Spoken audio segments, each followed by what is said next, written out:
The decision announced yesterday by NFL Commissioner Roger Goodell has elicited a wide range of impassioned responses. The new policy came after a meeting of the 32 franchise owners and the league, and it boils down to this. Players cannot protest on the sidelines during the national anthem, or the team will face fines. Players, however, can stay in the locker room for the playing of the anthem. The new rule stems from the actions begun by former 49ers quarterback Colin Kaepernick 2 seasons ago when he knelt to protest what he said was racial injustice in the U.S. On Fox News today, President Trump offered his opinion of the NFL's new rule. I don't think people should be staying in locker rooms, but still, I think it's good. You have to stand proudly for the national anthem. Well, you shouldn't be playing. You shouldn't be there. Maybe you shouldn't be in the country. You have to stand proudly for the national anthem. And the NFL owners did the right thing if that's what they've done. Well, joining us with their thoughts on this new policy are Xavier Pope, a legal contributor to the sports news website The Athletic and host of Suit Up Podcast. Nicholas Pierce, a clinical associate professor of management and organizations at Northwestern's Kellogg School of Management. He's also an assistant pastor at the Apostolic Church of God in Chicago. Eric Wallace, the president of Freedom's Journal Institute and editor of Freedom's Journal magazine. That's a black conservative magazine.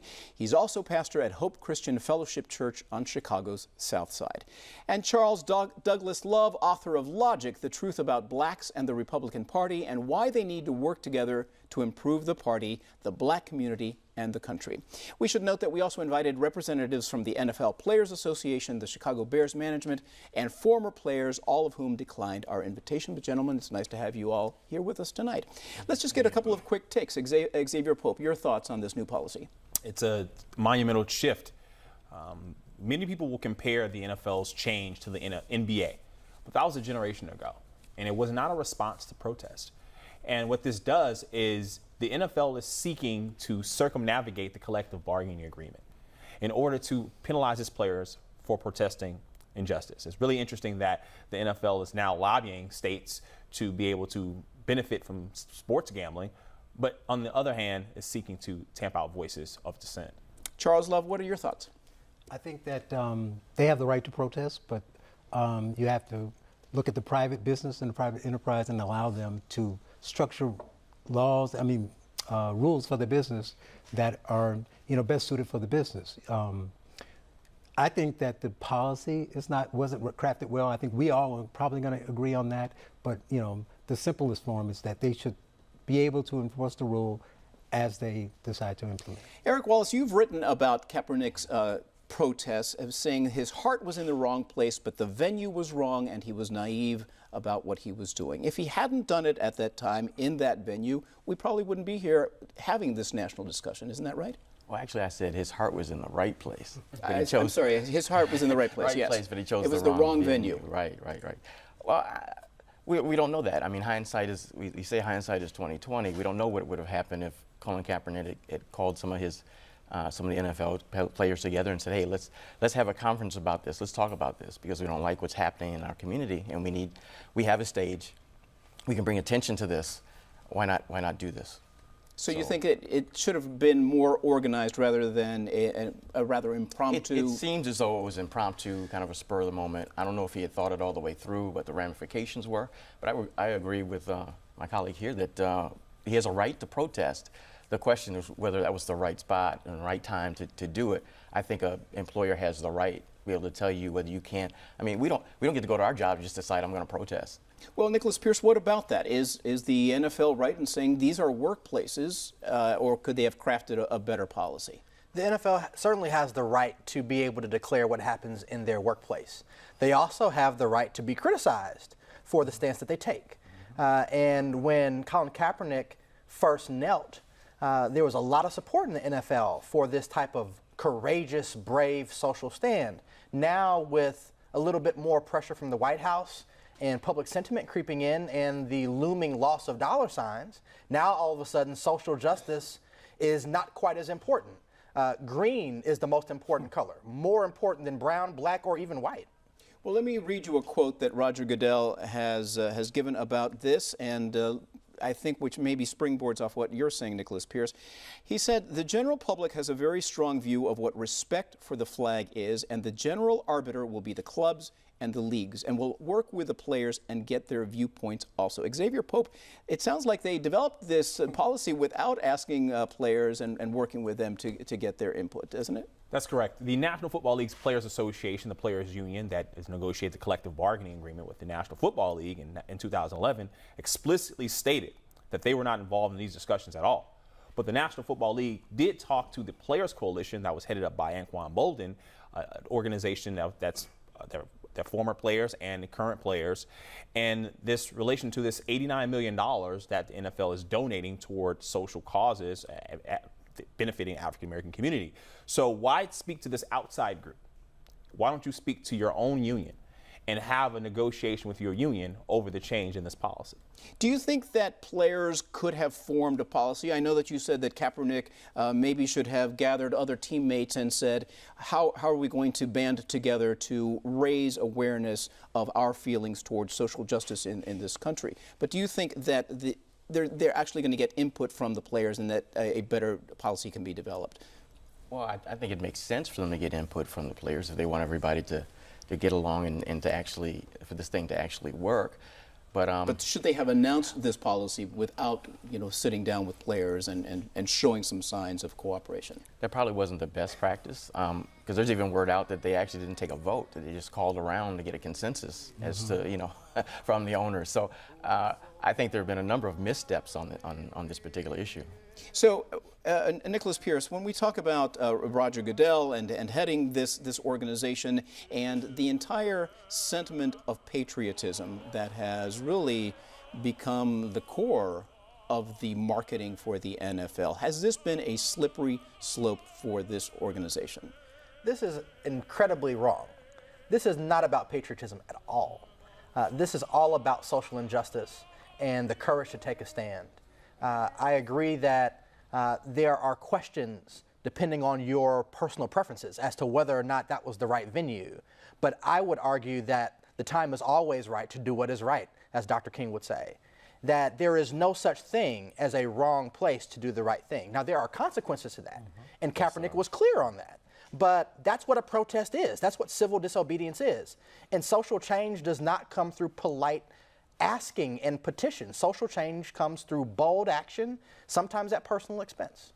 But of course, he's out of a job at this point. So that's correct. And there was a price to be paid. The NFL has tried to appear as though this is an issue about patriotism, not about social justice. We love social justice. We care about people, black, brown, and every color. And even the 49ers owner was said to have abstained from this particular action, ostensibly to appear supportive. But the reality is, if you really wanted to be supportive, you would give Colin Kaepernick a job. Charles Love, as a conservative, do you think that the anthem should be even played at these venues at the beginning of sporting events, and why? Well, see, that's a good question. I think Nicholas is making really good points. He made two good points: that the employer has a right to do something, and that the players that you should be able to protest at any time, but with the consequences, as he mentioned. So you can play, it's their business, so they can do it. I think that people are adding too many things into this debate, and it should be, Goodell's statement was bad. You shouldn't get into I agree with social justice and we partner with you, but it should be cleaner. It should be, we're the employer, we think it's hurting our bottom line. A lot of people say they're doing it because of money, which we would all agree is the case. But they're saying it like it's a bad thing. Just be honest and say, we don't mind you protesting. Your protest is hurting the bottom line, so we're going to implement a rule that helps the business as a business decision.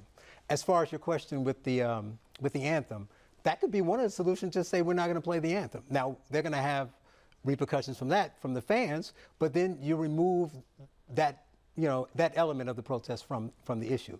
Now whether they should or shouldn't, I like it, so they should, but I mean they can, but if they decided not to, it's not for me to say, because again, that would also be a business decision. Eric Wallace, as with any statement that the president makes these days, there's a lot to unpack. So what ran through your mind when you heard that he said maybe these individuals don't even belong in the country? Hyperbole. Sometimes I just wish he'd stop talking and just, and let it be. I don't think the president You're has. coming from a conservative perspective on this. Absolutely, because I think, you know, when I wrote that letter that you had mentioned before, open letter to the president and to Colin Kaepernick, I was trying to get him to be the bigger person, to come and bring healing, and instead he kept using it to raise money and to get his base all riled up. And the nation doesn't need that right now. He can be bigger than that. He can step up and actually start acting like the president of the whole United States and actually bring healing. Let me also play for you at this point. Here we're hearing the president talking about Kaepernick, and he used an expletive when he was talking about players that take a knee. But let me play you some comments that Bears players made yesterday in reaction to this new policy. Take a listen. Yeah, the rule's the rule. I'm just proud of how our team handled it last year in the past, and I believe we'll all stand on the field together this year. So, yeah, it is what it is, and I think it's all about eliminating distractions for the team and for the audience, and just represent yourself and the organization in the right manner. So, yeah, it is what it is. It's one thing to have faith and say you believe in something. It's a total different thing to actually do something about it. That's why I salute Cap, I salute Eric Reed, Michael Thomas, all these guys who have, from the beginning, stood up for injustice. And some of them don't have jobs right now, right? Colin Kaepernick is not in the NFL.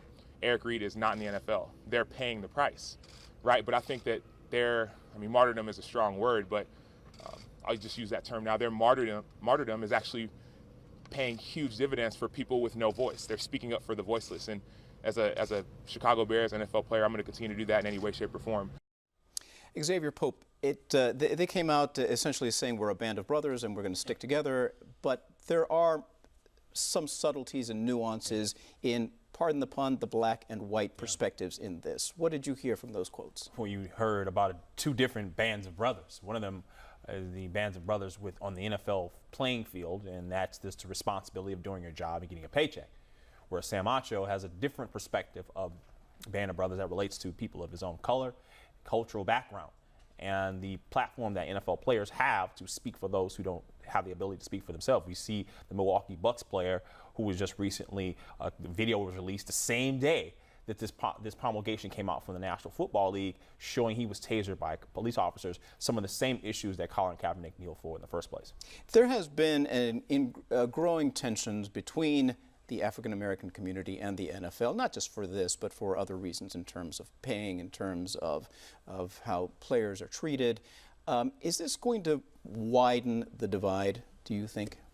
I think that the divide is quite wide.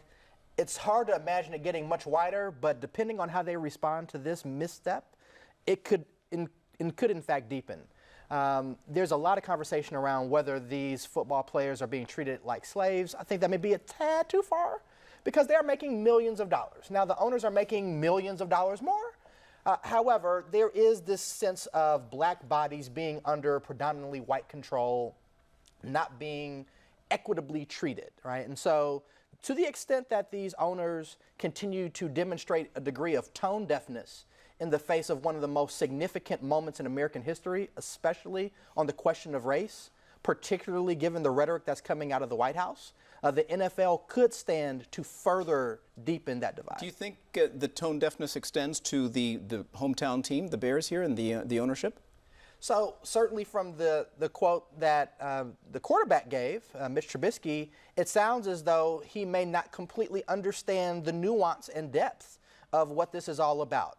If he is thinking that this is about distraction and keeping the focus on the game, not recognizing that some of his African-American teammates after the game may not make it home because of the often state-sanctioned dehumanization and terrorism against African-American men, I think he's just missing the big picture. Okay, we're going to have to wrap this up quickly, but I want to hear some final thoughts. That was a lot to unpack right there. And I totally disagree with it. I'm sorry. All right, let me get your reaction then to what he says. Because this is a business, and when does a business become some kind of social justice? I mean, it's about playing football. That's the number one thing. It's about making money for those who play the game and other businesses that are part and make their money off the game. And they were losing money off of that. Now, again, I would fight nail and tooth to make sure that Colin Kaepernick is able to express his view. But I think it was the wrong place. We've got too much politics now going on in our sports. And I think some people are just tired of it. All right, we're going to have to leave it there. We had a lot to say, tonight. Xavier Pope, Nicholas Pierce, Eric Wallace, and Charles Douglas Love, thank you very much for being here tonight. We appreciate it.